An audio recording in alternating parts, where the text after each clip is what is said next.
December 17 దిగుబడి వైఫల్యమా? చదవండి. యాకోబు పత్రిక 1 అధ్యాయము 21వ వచనం.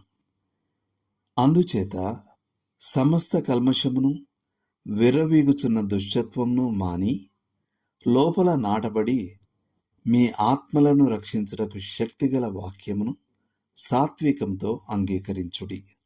యాకోబు 1:21.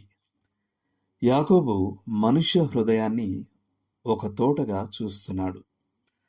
దాని మానాన దాన్ని వదిలేస్తే ఆ నేల కేవలం కలుపు మొక్కలనే ఉత్పత్తి చేస్తుంది.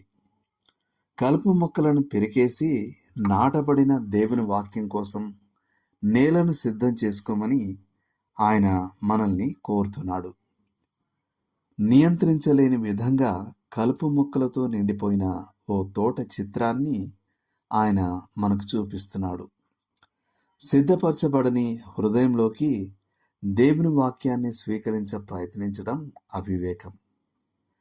దేవుని వాక్యం కోసం మన హృదయాల నేలను మనం ఎలా సిద్ధం చేసుకోవాలి? మొదట మన పాపాలను ఒప్పుకోవడం ద్వారా మరియు మనల్ని క్షమించమని తండ్రిని అడగడం ద్వారా, తర్వాత దేవుని ప్రేమను మరియు కృపను ధ్యానించడం ద్వారా, మరియు మన హృదయాల్లోని ఏదేని కాఠిన్యాన్ని దున్నేయమని ఆయనను అడగడం ద్వారా, చివరగా మనం సాత్విక వైఖరిని కలిగి ఉండాలి. మనం వాక్యాన్ని వినయంతో స్వీకరించినప్పుడు మనం దాన్ని అంగీకరిస్తాము, దానితో వాదించము మరియు దాన్ని దేవుని వాక్యంగా గౌరవిస్తాము. మన ఆలోచనలకు అనుగుణంగా దానిని మార్చడం కోసం మనం దాన్ని వక్రీకరించే ప్రయత్నం చేయం.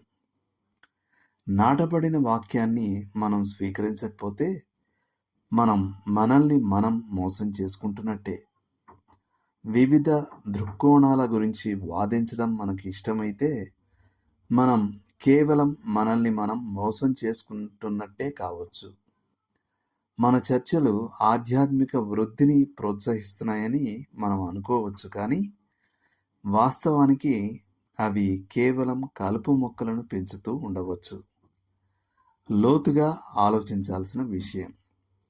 మీరు క్రైస్తవుడైనప్పటి నుండి మీ జీవితం నుండి మీరు తొలగించిన కొన్ని కలుపు మొక్కలు ఏమిటి?